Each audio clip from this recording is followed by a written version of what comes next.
আল্লাহর কসম, একবার আল্লাহর কসম, দুইবার কোন বেধর্মী মুসলমানের ভাই হতে পারে না, ঠিক কিনা? কোন বেঈমান মুসলমানদের ভাই হতে পারে না। মুসলমান মুসলমানের ভাই, কোন বেঈমানের গোষ্ঠী মুসলমানের ভাই হতে পারে না, ঠিক কিনা? যারা বলেন ও কলিজার যুবক, একটু দিলের কানটা লাগায়া দাও। মুসলমান মুসলমানের সাথে যদি ভালো ব্যবহার কেমনে করবা, আমাদের পূর্বপুরুষদের কাছ থেকে সবক নাও। একদিন এক নওজোয়ান যুবক, মুসলমান এক নওজোয়ান যুবক, যে জীবনে নবীকে পায় নাই, নবীর জিন্দেগি পায় নাই, কিন্তু সাহাবায়ে ইকরামদেরকে পেয়েছে তাবি। কিন্তু মনের ভিতরে বড় আশা আকাঙ্ক্ষা, দিলের ভিতরে বড় তামান্না, আমি আমার নবীর রওজায় যাব, আমি আমার নবীর রওজায় সালাম জানাইব। এখানে অনেক আল্লাহর বান্দা আছে যাদের জীবনের স্বপ্ন একটাই, একদিন হলো নবীর রওজায় যে সালাম দিব। কি বলেন? কার কার এই স্বপ্ন আছে? আল্লাহু আকবার। সবাই সবাই আল্লাহ কবুল করেন, বলেন আমিন। আরো জোরে বলেন আমিন। সবাই আছে ইনশাআল্লাহ। যদি এই স্বপ্ন থাকে তাহলে একটা আমল শিখায় দেই, দেব ইনশাআল্লাহ। শেষে যারা এই আমলটা করলে ইনশাআল্লাহ নবীর রওজায় যাইতে পারবেন ইনশাআল্লাহ। টাকা লাগবে না, নবীর রওজায় যাইতে টাকা লাগে না, টাকা লাগে না, এমনি আল্লাহ নিয়ে যাবেন। সুবহানাল্লাহ কোন, আরো জোরে কোন সুবহানাল্লাহ। এই যে ওদিকে একটা ভিডিও দেখলাম, পাগল, নেত্রকোনার এক পাগল রাস্তায় রাস্তায় ভিক্ষা করে খাইতো, কি জানি আনোয়ার মামু নামে পরিচিত। ওই দিনকে উমরা করে আসছে।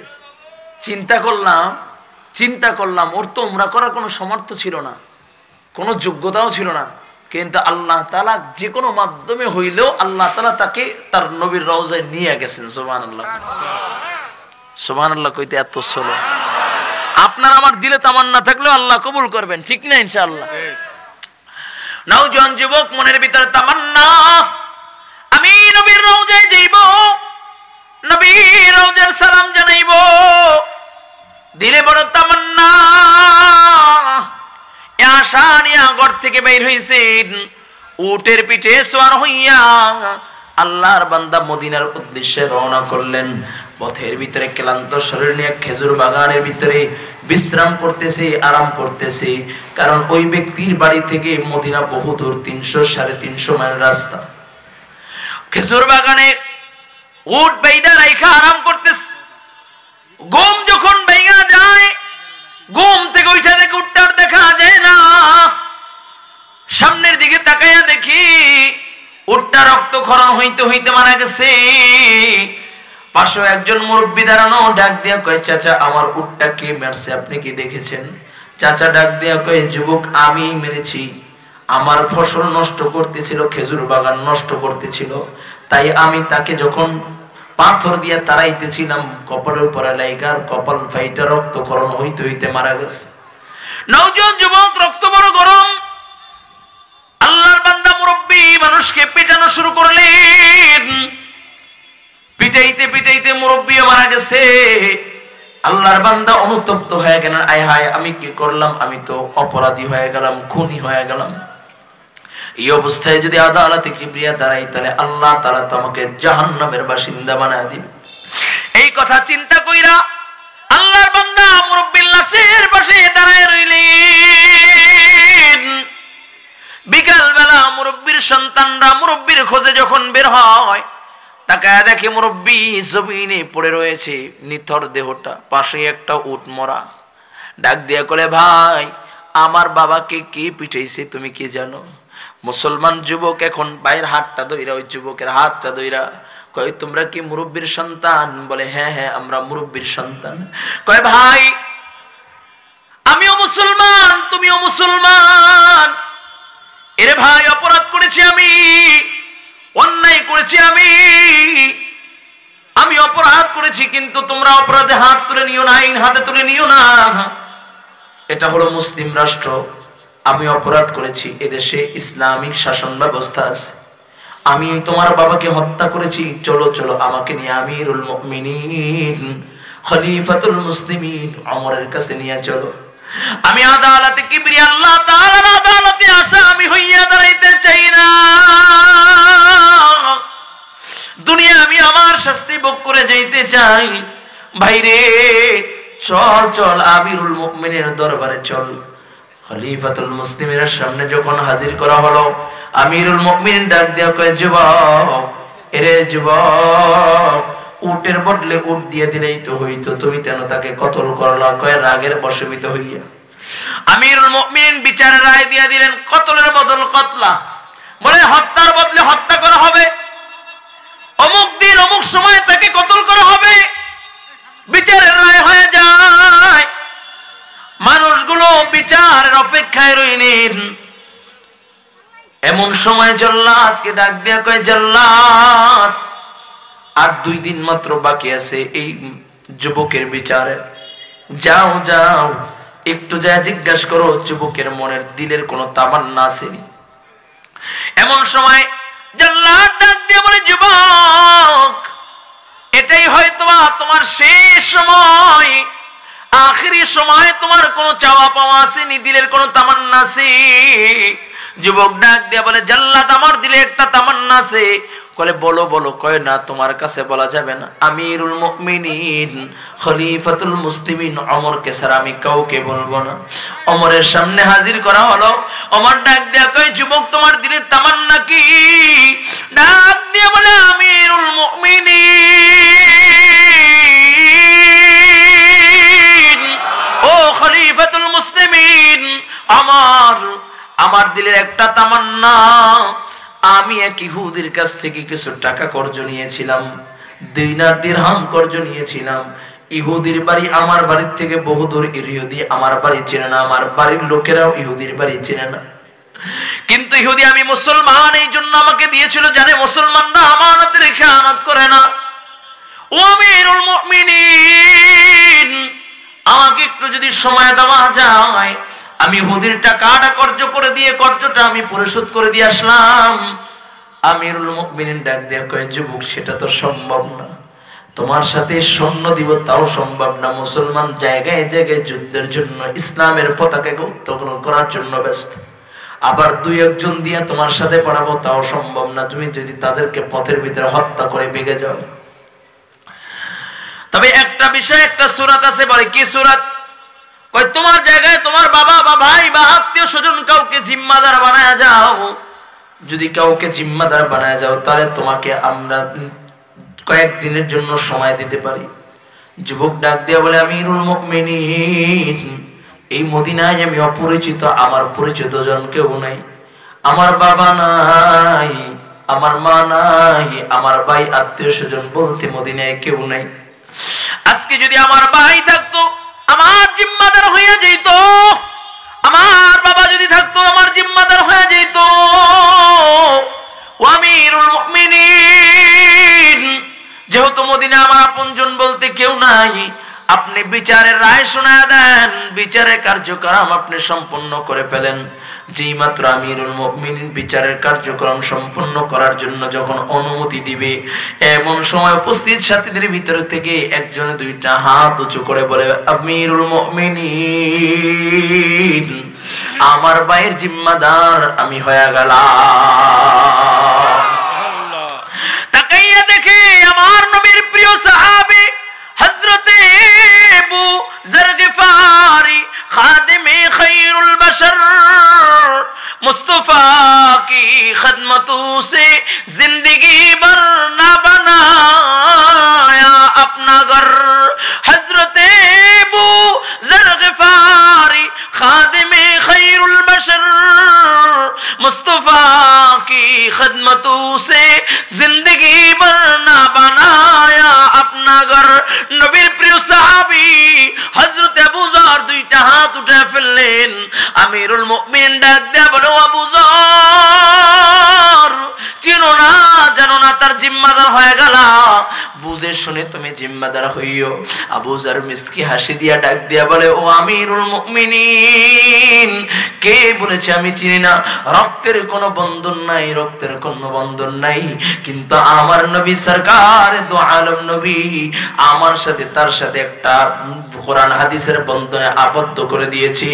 আমার নবী বলেছে, আল মুসলিম আখুল মুসলিম, মুসলমান মুসলমানের ভাই। আমি আমার ভাইয়ের জিম্মাদার হয়ে গেলাম। আমি আমার ভাইয়ের জিম্মাদার হয়ে গেলাম, দেন দেন তাকে ছুটি দিয়া দেন। আমিরুল মুমিনিন নতুন করে আবার বিচারের তারিখ নির্ধারণ করলেন। অমুক এই মাসের শেষ শুক্রবার বা আগামী মাসের প্রথম শুক্রবার যুবক তুমি মসজিদে নববীতে জুমা পড়বা, জুমার পরে তোমার বিচার করা হবে। আমিরুল মুমিনিন বিচারের রায় শুনিয়ে দিলেন। যুবক ছুটি চলে যায়। আবু যরকে ডাক দিয়া কয়, আবু যর তোমাকে জেলখানায় বন্দী করার দরকার নেই, কারণ তুমি তো নবীর একান্ত আপনজন, তোমাকে জেলখানায় বন্দী করার দরকার নেই। কিন্তু এই যুবক যদি না আসে তাহলে যুবকের জায়গায় কিন্তু তোমাকে ছুরিতে চড়ানো হবে, ফাঁসিতে চড়ানো হবে। যুবক বাড়িতে চইলা যায়, ইহুদির বাড়ি যাইয়া ইহুদির টাকা পরিশোধ করে দেন। বাড়িতে আইসা মাকে ডাক দিয়া কয়, মা রে মা, তোমার সন্তান যতবার তোমার কাছ থেকে বিদায় নিয়েছে আবার তোমার বুকে ফিরে এসেছে। মা আজকে তোমার সন্তান এমন ভাবে বিদায় নিবি যেই বিদায়ের পর আর জিন্দেগিতে তোমার সামনে দাঁড়াইবে না। ও মা, জীবনে বহু লোকমা খানা খাওয়াইয়া দিয়েছো, আজকে একটা লোকমা খানা খাওয়াইয়া দাও, শেষবারের মতো আর একটা বার খানা খাওয়াইয়া দাও। বাবাকে ডাক দিয়ে কয়, বাবা দাও দাও বাবা, তোমার বুকটা একটু পাইতা দাও, তোমার বুকে কত মাথা রাইখা ঘুমাইলাম, আজকে শেষবারের মতো একটা বার তোমার বুকে মাথা রাইখা ঘুমাইতে চাই রে বাবা।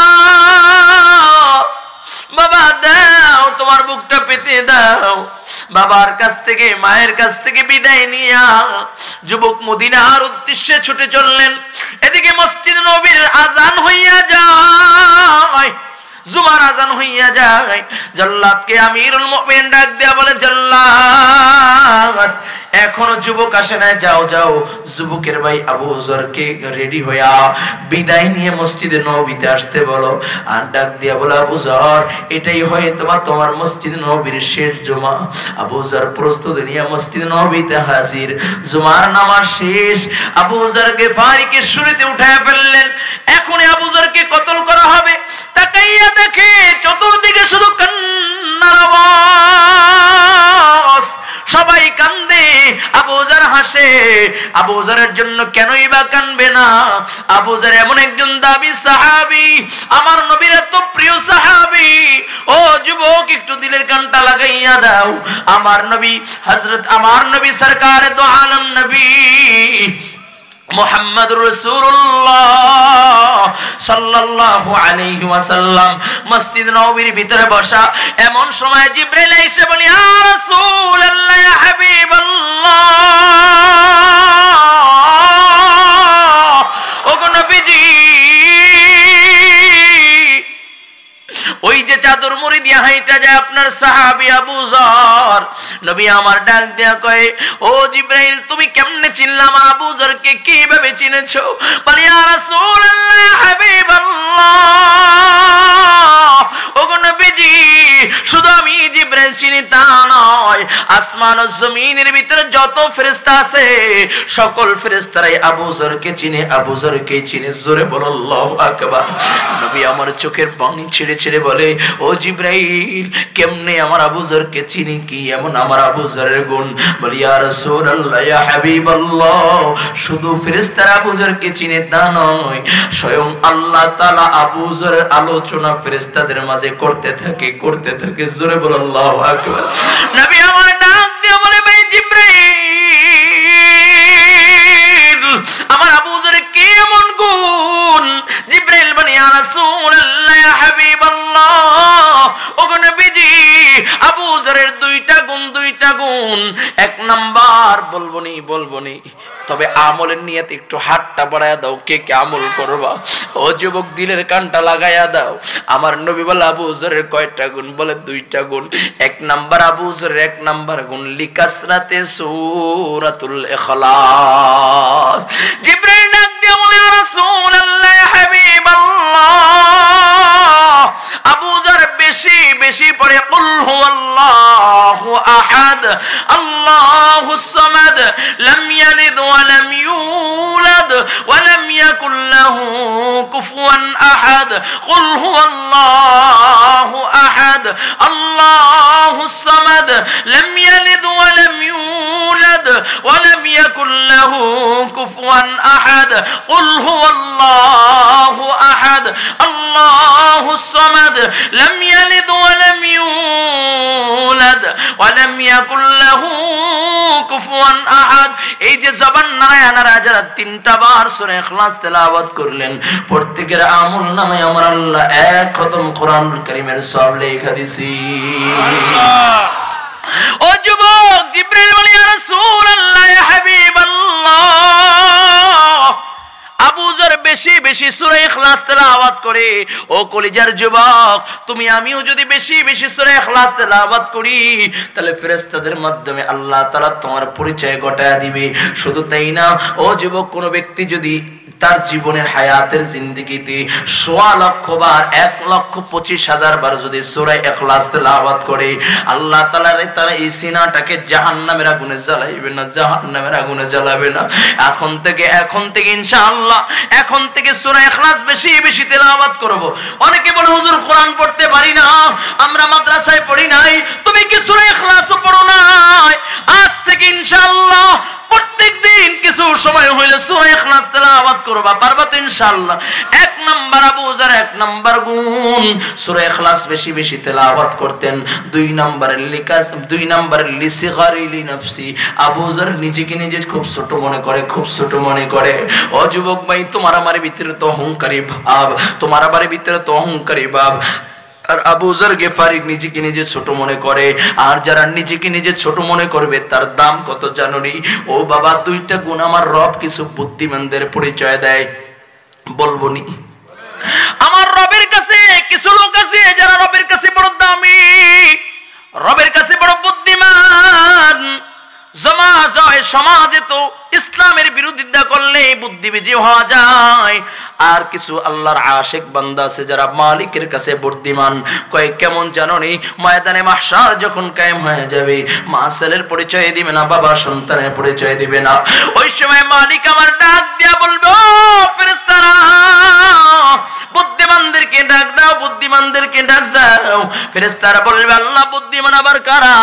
আল্লাহ তাআলা বুদ্ধিমানদের পরিচয় দেয়, আল্লাযীনা ইয়াযকুরুনাল্লাহ কিয়ামান ওয়া কুউদান ওয়া আলা জুনুবিহিম ওয়া ইয়াতাফাক্কারুনা ফি খালকিস সামাওয়াতি ওয়াল আরদ রাব্বানা মা খালাকতা হাযা বাতিলান সুবহানাকা ফাকিনা আযাবান নার।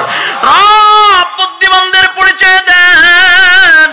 কয় বুদ্ধিমান হইল ওই সমস্ত লোক যারা দাঁড়ানো অবস্থায়, শো অবস্থায়, বসা অবস্থায়, ইয়ানি যে হালাতে থাকে সেই অবস্থায় আমি মালিকের জিকির করি, আমি মালিকের জিকির করে, তারাই হলো বুদ্ধিমান। শুধু তাই না, রব্বানা সরিফ আন্না আযাবা জাহান্নাম, কয় মালিকের জিকির করে এবং আমার মাখলুকাত নিয়ে, আমার সৃষ্টি জীব নিয়ে আমার পরিচয় লাভ করে এবং গভীর রজনীতে উঠা নিজেকে নিজে মিটাইয়া 2 চোখের পানি সাইরা সাইরা বলে, রব্বানা সরিফ আন্না আযাবা জাহান্নাম ইন্না আযাবাহা কানা গরামা।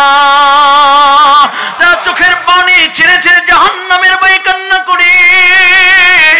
ও কলিজার টুকরা যুবক, এরে কুড়িগ্রামের মুসলমান, আজকে এই ময়দানে যারা হাজির হয়েছে রে বাবা, এই ময়দানে আমরা যারা হাজির হয়েছি, আমার মতো গুনাহগার পাপী আর কেউ নাই, আমার মতো জাহান্নামী আর কেউ নাই। আমার হাতের গুনাহ আছে, আমার পায়ের গুনাহ আছে, আমার জবানের গুনাহ আছে। ও বাবা, গুনাহ করতে করতে করতে করতে অন্তরটাকে কালো কয়লার মতো বানায় ফেললাম। আজকে এই ময়দানে যারা আসছে রে বাবা, একটু জাহান্নামের ভয়ে কান্না করো। তুমি আমি যে অবস্থায় আছি, এই অবস্থায় যদি মালাকুল মউত চলে আসে রে বাবা, ওই জাহান্নাম ছাড়া কিন্তু উপায় নাই। ও যুবক, ইমানদার মুমিন যখন অন্ধকার কবরে চলিয়া যাবে, ঈমান আমল মজবুত করিয়া যখন অন্ধকার কবরে চলিয়া যাবে, কবরে রাখার সাথে সাথে 2 জন ফেরেশতা হাজির হয়ে যাবে। বলবে মান রাব্বুকা, বলবে রাব্বি আল্লাহ। ওয়া মান দীনুকা, বলবে দীনি আল ইসলাম। আমার নবীর দিকে ইশারা কইরা বলবে, কি চিনো? যুবক বলবে, কেনই বা চিনবো না? যার মহব্বতে মুখের ভিতরে দাঁড়িয়ে রেখা দিলাম, যার মহব্বতে সুন্নতের উপর আমল করলাম, এ হলো মায়ার নবী, রহমাতাল লিল আলামিন নবী। মুহাম্মাদুর রাসূলুল্লাহ। যেই মাত্র প্রশ্নের জবাব দিতে পারবে আল্লাহ তাআলা ডাক দিয়া বলবে, ও কবর আমার বান্দার জন্য প্রশস্ত হইয়া যাও, আমার বান্দার জন্য জান্নাতি বিছানা বিছাইয়া দাও, জান্নাতের সাথে রাস্তা করিয়া দাও। আর যুবক, তুমি আমি যদি অন্ধকার কবরে যাই, ও বাবা আমি যদি অন্ধকার কবরে হাজির হইয়া যাই, আমার হাতের গুনাহ আছে, আমার পায়ের গুনাহ আছে, আমার জবানের গুনাহ আছে, এই অবস্থায় যদি অন্ধকার কবরে চলে যাই, ও যুবক, মালাকুল মউত যখন জানটা কবজ করবে, অন্ধকার কবরের যখন বাসিন্দা হইয়া যাব, অন্ধকার কবরে যখন চলিয়া যাব, দুইজন ফেরেশতা হাজির হইয়া যাবে। যদি নাফরমান হইয়া আল্লাহ তাআলার নাফরমানি করিয়া যদি অন্ধকার কবরে যাও, যখন প্রশ্ন করবে মান রব্বুকা, বলবে লা আদ্রি লা আদ্রি, ওমান দীনুকা লা আদ্রি। আমার নবীর দিকে যখন ইশারা করে বলবে চিনুনি, বলবে না না চিনি না। আল্লাহ তাআলা ডাক দিয়া বলবো, ফেরেশতারা নাফরমানকে ধর। যেই মাত্র আল্লাহ তাআলা ডাক দিবে, জাহান্নামের আযাব শুরু হয়ে যাবে। কবরে এমন জোরে চাপ লাগা দিবে, হাড্ডিগুলো মার করিয়া চূর্ণ বিচূর্ণ হয়ে যাবে। কবরের ভিতরে 99টা সাপ চলে আসবে, কারো বা কবরে দাউ দাউ করিয়া আগুন জ্বলিয়া উঠবে। ও কলিজার যুবক, এখনো সময় আছে বাবা, এখনো মনটাকে বুঝাও রে মন, কোন পথে চলছো, কোথায় চলছে। এই দুনিয়ায় তো কেউ স্থায়ীভাবে বসবাস করতে পারে না, স্থায়ীভাবে বসবাস করতে পারবে না রে বাবা। ওই ময়দানে মাহশারে যখন দাঁড়াইবা, কত ভয়ঙ্কর জমিন। ও যুবক, আম্মা জান আয়েশা সিদ্দিকা রাদিয়াল্লাহু তাআলা আনহা বলেন, ইয়া রাসূলুল্লাহ, ইয়া হাবিবাল্লাহ, ওগো নবীজি, ময়দানে মাহশার সম্পর্কে একটু ধারণা দেন। নবী আমার ডাক দিয়া বলে, আয়েশা, ময়দানে সব মানুষগুলো উলঙ্গ অবস্থায় উঠবে। আম্মা জান ডাক দিয়া বলে, ইয়া রাসূলুল্লাহ, ইয়া হাবিবাল্লাহ, আমি আয়েশা উলঙ্গ অবস্থায় উঠব। নবী আমার ডাক দিয়া বলে, আয়েশা, হ্যাঁ হ্যাঁ তুমি উলঙ্গ অবস্থায় উঠবা। আম্মা জান বলে, ইয়া রাসূলুল্লাহ, আমার কি একটু লজ্জা করবে না, শরম করবে না? নবী আমার ডাক দিয়া কয়, আয়েশা, লজ্জা তো দূরের কথা, কেউ কারো দিকে তাকাইবার মতো সুযোগ পাবে না। ও যুবক, ময়দানে মাহশার কত ভয়ঙ্কর। রব বলেন, ইয়াউমা ইয়াফিরুল মারউ মিন আখিহি ওয়া উম্মিহি ওয়া আবিহি ওয়া সাহিবাতিহি ওয়া বানিহি। ও যুবক, ময়দানে মাহশার কত ভয়ঙ্কর, কত ভয়ঙ্কর। এই আয়াতগুলো যখন পড়েছি, এই আয়াতের ব্যাখ্যা যখন পড়তাম রে বাবা, দুই চোখ দিয়ে অশ্রু ঝরতো। বলে এই আয়াতের ব্যাখ্যা ভালোভাবে বুঝে গেছে 2019-20 যখন করোনা শুরু হয়ে গেল, তামাম বিশ্বের ভিতরে যখন করোনা, যখন আতঙ্ক এক ছড়িয়ে পড়লো, মানুষ ঘর থেকে বাইর হইতে পারে না, তখন তাকাইয়া দেখলাম মা সন্তানকে চিনে না, বাবা সন্তানকে চিনে না, ভাই ভাইকে চিনে না। ও বাবা, বিদেশ থেকে আল্লাহর বান্দা দীর্ঘদিন বিদেশ থেকে কাটাইয়া দেশের মাটিতে এসে করোনায় আক্রান্ত হয়ে গেছে। বলে দীর্ঘদিন হসপিটালে থেকে মারা গেছে। বলে লাশ বাসার সামনে পাঠিয়ে দিয়েছে, কুমিল্লা চান্দিনার কথা বলতেছি, ঘরের সামনে সন্তানের লাশ। 9 ঘন্টা হইল, মাও একটা বার দেখতে যায় না, বাবাও একটা বার দেখতে যায় না, সন্তানও একটা বার দেখতে যায় না, স্ত্রীও একটা বার যায় না। বলে ফোন কইরা আমাদের মতো মোল্লাদেরকে বলে লাশ দাফন দিয়া দাও, দেখার সময় নাই, ভয় হয় যদি করোনায় আক্রান্ত হয়ে যায়। ও যুবক, এটাই যদি হয় দুনিয়া, তাহলে ময়দানে মাহশর কত ভয়ঙ্কর। সামান্য মা কাশি দিয়েছে, এই জন্য সন্তান ঘর থেকে বাইর হয়ে জঙ্গলে ফেলায়া দিয়ে আসছে।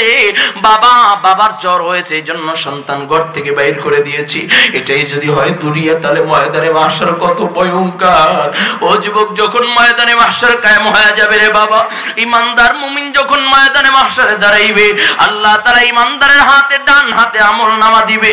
ডান হাতে আমলনামা পাইয়া ডাক দেয়া বলবে, ও ইমানদার ভাই, ও ময়দানে মাহশরের বান্দারা, একটু তাকাইয়া দেখো, আল্লাহ তাআলা আমার ডান হাতে আমলনামা দিয়েছি, আমি বড় খুশনসিব, আমি বড় ভাগ্যবান। আর যদি বাবা বাম হাতে আমলনামা যদি নাফরমানকে দিয়া দেয়, কেমনে আল্লাহ তাআলা বাম হাতে আমলনামা দিবে? আল্লাহ তাআলা ডাক দিয়া বলবো, ফেরেশতারা নাফরমানকে ধর, বাম হাতটা ধরে উঠাইয়া বুকের ভিতর দিয়ে ঢুকাইয়া এমন জোরে চাপ লাগাইয়া দিবি নারী বুড়ি সহকারে পিছন দিয়ে হাতটা বাইর করে এরপরে আল্লাহ তাআলা নাফরমানের বাম হাতে আমলনামা দিবি। আল্লাহ তাআলা বলবে নাফরমান আমার কিতাব দেওয়া কিতাব পড়, আমি যে আমলনামা দিয়েছি আমলনামা পড়ো। বান্দা বলবে আল্লাহ আমি কেমনে পড়বো, আমার তো পিছনে বাম হাত নিয়ে আমলনামা দেওয়া হয়েছে। আল্লাহ তাআলা ডাক দিয়া বলবে ফেরেশতারা বান্দার ঘাটটা মোড়াইয়া দাও। যেই মাত্র ঘাটটা মোড়াইয়া দিবি আল্লাহর বান্দা এখন চিল্লাইবার আওয়াজ দিয়া বলবে মালি হাদাল কিতাব লা ইউগাদিরু সগীরাতাও ওয়ালা কাবীরাতান ইল্লা আহসাহা লা ইউগাদিরু সগীরাতাও ওয়ালা কাবীরাতান ইল্লা আহসাহা। বাম হাতে আমলনামা নিয়া জমিনের ভিতর চিল্লাইবে আর আওয়াজ দিবে মালি হাদাল কিতাব মালি হাদাল কিতাব, আয় আল্লাহ আপনি মাফ করিয়া দেন। ও যুবক ওই দিনে কিন্তু আর কোনো আপিল করার মতো জায়গা থাকবে না। আর কোন দুনিয়ায় একবার ঠকে গেলে আরেকবার আপিল করা যায়। বলে দুনিয়ায় হাইকোর্ট জজ কোর্ট ওইরকম এক সুপ্রিম কোর্ট আছে, এক ধারা আছে। একবার মামলায় ঠকে গেলে আবার আপিল করার সুযোগ আছে, আবার মামলায় আপিল করা আবার ঠকে গেলে আবার আপিল করার সুযোগ আছে। ও যুবক ভাই ও যুবক ভাই ও যুবক ভাই, কিন্তু আল্লাহ তাআলার আদালতে যদি একবার ঠকে যাও তাহলে আর আপিল করার সুযোগ নাই। জিনাকারের জন্য রায় একটা কিন্তু শাস্তি এক। বলে জিনাকারের মা বাবাকে কষ্ট দিলেও শাস্তি এক, নামাজ ছাড়লেও শাস্তি এক। বলে সব গুলোকে জাহান্নামের ভিতরে জ্বালানো হবে। ও কলেজের যুবক এই ময়দানে যেহেতু আল্লাহ নিয়ে আসছেন রে বাবা, আজ থেকে তওবা করো, আর কোনোদিন গুনাহ করবা না, নামাজ ছাড়বা না, বেপরদায় চলবা না। যুবক তুমি যদি বলো হুজুর আমি এখন পর্যন্ত যুবক এখনো কত লম্বা সময় পাবো, এখনো নামাজ পড়ার মতো সুযোগ হয় নাই। তাকাইয়া দেখো কত আল্লাহর বান্দা নামাজ পড়ে বেপরদায় চলে না, কত আল্লাহর বান্দা ভার্সিটিতে পড়ে নামাজ পড়ে, তুমি কেন পারবা না? কত এমপি মন্ত্রী আছে নামাজ করে, তুমি কেন পারবা না? কত এসপিডিসি আছে, তুমি কেন নামাজ পড়ে, তুমি কেন পারবা না? ও কলেজের টুকরা যুবক কপাল কি পুইরা গেছি। আজকে তোমার আমার ভিতরে নবীর মহব্বত নাই, দ্বীনের মহব্বত নাই। আজকে ইহুদি নাসারাদের কালচার দিয়া পুরো অন্তরটাকে ভরে রাখেছি। না না যুবক না, ওই অন্ধকার কবরে কেউ কিন্তু সাথী হবে না। ওই অন্ধকার কবরে মাও সাথে যাবে না, বাবাও সাথে যাবে না। ওই অন্ধকার কবরে ঈমান আর আমল ছাড়া কোনো প্রশ্নই হবে না। ও যুবক কেমনে বুঝাইলে বুঝবে রে বাবা? যুবক একটু জিরের দিলের কানটা লাগাইয়া দাও। আমার নবী সরকারে দো আলম নবী রাহমাতাল লিল আলামিন নবী মুহাম্মদুর রাসূলুল্লাহ সাল্লাল্লাহু আলাইহি ওয়াসাল্লাম, আমার নবীর কলিজার টুকরা নয়নের মণি ফাতেমা যেই দিন দুনিয়া থেকে বিদায় নিবে ওই দিন রাত্রবেলা আমার নবী ফাতেমাকে স্বপ্নের দিকে ডাক দিয়া বলে মা আজকে রোজা রাখবা, আমার সাথে বিকাল বেলা তুমি ইফতারি করবা। নবীর মেয়ে ফাতেমা রোজা রাখা হযরত আলীকে ডাক দিয়া বলে প্রাণের স্বামী আমার, আমি হয়তো আর অল্প সময় দুনিয়া আছি, আমি আপনার খেদমত করতে পারি নাই, দুনিয়ার বেশি গুণ থাকবো না, আপনি আল্লাহর রাস্তায় আমাকে মাফ করিয়া দেন, আমাকে ক্ষমা করিয়া দেন। ইমাম হাসান ইমাম হোসেনকে আদর করিয়া হযরতে ফাতেমা আস্তে আস্তে যখন দুনিয়া থেকে বিদায় নেয় আলীকে ডাক দিয়া বলে প্রাণের স্বামী আমার, আপনি আমার কিছু অনুরোধ রাখবেন। এক নম্বরে আমার মৃত্যুর সংবাদ এলান করবেন না, কারণ দুনিয়া আমাকে কেউ দেখতে পারে না আমি নবীর মেয়ে কতটুকু লম্বা, কতটুকু মোটা, কতটুকু কেমন ফর্সা না কালো কেউ জানে না। আমার ইন্তেকালের পরে কেউ যেন আমার লাশ এখানে নির্ণয় করতে না পারে আমি নবীর মেয়ে এতটুকু লম্বা, এতটুকু মোটা, এতটুকু খায়, এতটুকু দেখতে কেউ যেন নির্ণয় না করতে পারে। ও প্রাণের স্বামী আমার, আপনি অল্প কিছু লোক নিয়ে জানাজা করে দাফন দিয়ে দিবেন। নবীর মেয়ে ফাতেমা যখন এর ইন্তেকাল হয়ে যায় এমন সময় আবু যর হযরত আলীর ঘরের সামনে দাঁড়াইয়া যায়, ডাক দিয়া বলে আলী ফাতেমা দুনিয়ায় নাই। আলী বলে ও আবু যর কেমনে বুঝলা ফাতেমা দুনিয়ায় নাই? নাই, কয় মায়ার নবী রহমাতাল লিল আলামিন নবী স্বপ্নের যুগে জানাইয়া দিছি, আবু যর যা যা আমার মেয়ের দাফনের কাফনের ব্যবস্থা কর। ও আলী আমি গোরস্থানে গুড় খোঁচার জন্য যাই। হযরত আবু যর বলে আমি গোরস্থানে গুড় খোঁচার জন্য গেলাম। আমি সুন্দর করে যখন কবর খনন করলাম, আমি কবরের ভিতরে নামি, আমি মেরে কবর আজকে তোমার ভিতরে কাকে রাখা হবে কি তুমি কি জানো? শেরে খোদা হযরত আলীর স্ত্রীকে তোমার ভিতরে রাখা হবে। আজ কবর থেকে কোনো জবাব আসে না, ডাক দেয়া বলে কবর আজকে তোমার ভিতরে কাকে রাখা হবে তুমি কি জানো? সাইয়্যিদ বলে জান্নাতের সরদার ইমাম হাসান ইমাম হুসাইনের আম্মাকে তোমার ভিতরে রাখা হবে। সাবধান কবর ফাতেমার সাথে খারাপ আচরণ করিও না। ডাক দেয়া বলে কবর আজকে তোমার ভিতরে কাকে রাখা হবে তুমি কি জানো? ডাক দেয়া বলে কবর আজকে জান্নাতের সরদারনি সাইয়্যিদা শাবাবি আহলিল জান্নাহ, জান্নাতের সরদারনি দি ফাতেমাকে তোমার ভিতরে রাখা হবে। সাবধান সাবধান কবর ফাতেমার সাথে খারাপ আচরণ করিও না। আবার ডাক দেয়া বলে কবর আজকে তোমার ভিতরে কাকে রাখা হবে কি তুমি কি জানো? আল্লাহর নবী সরকারে দো আলম নবী রহমাতাল লিল আলামিন নবী দো জাহানের বাদশা নবী মুহাম্মদুর রাসূলুল্লাহ সাল্লাল্লাহু আলাইহি ওয়াসাল্লাম তার কলিজার টুকরা নয়নের মণি হযরত ফাতেমাকে তোমার ভিতরে রাখা হবে। সাবধান সাবধান কবর ফাতেমার সাথে কোনো খারাপ আচরণ করিও না।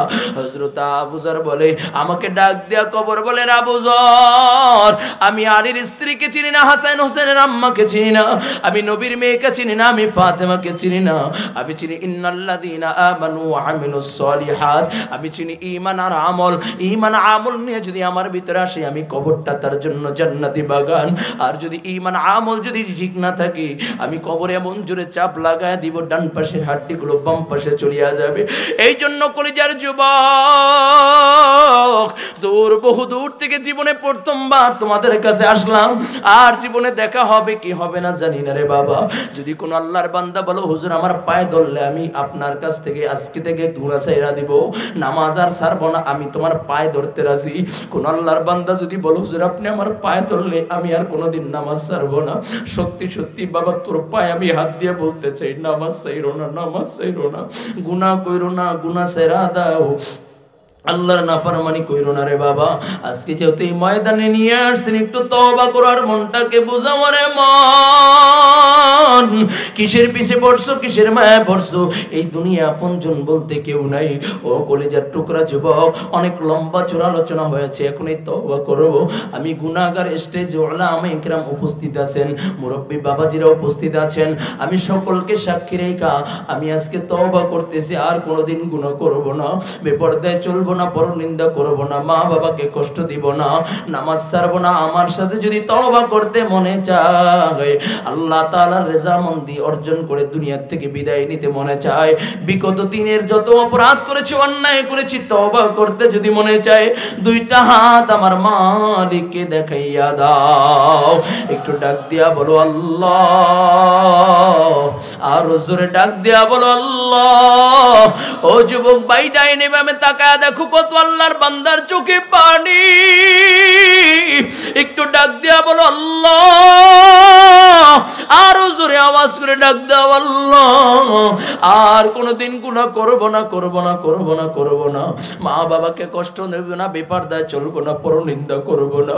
আল্লাহ তাকাইয়া দেখো কত আল্লাহর বান্দার চোখে পানি। আল্লাহ যার চোখের পানি পছন্দ হয় তার উসিলায় তুমি আমাদের জিন্দেগীর সব গুনাহগুলো মাফ করিয়া দাও। আল্লাহ তার উসিলায় সব জিন্দেগীর গুনাহগুলো মাফ করিয়া দাও। আল্লাহ তুমি কবুল করে নাও। একটু হাতটা নাড়াইয়া বলো আল্লাহ, জোরে আওয়াজ করে ডাক দিয়া বলো আল্লাহ, আর জোরে আওয়াজ করে ডাক দিয়া বলো আল্লাহ। আর কোনোদিন নামাজ ছাড়বো না, ছাড়বো না, ছাড়বো না, বলো বলো আল্লাহ। আর কোনোদিন নামাজ ছাড়বো না, বেপরদায় চলবো না, পরনিন্দা করবো না, মা বাবাকে কষ্ট দিব না, দেশ ও জাতির ক্ষতি করবো না, ওলামায়ে কেরামদেরকে কষ্ট দিব না। আল্লাহ তুমি কবুল করে নাও, বলুন আমিন আমিন আমিন ইয়া রাব্বাল আলামিন। আল্লাহ।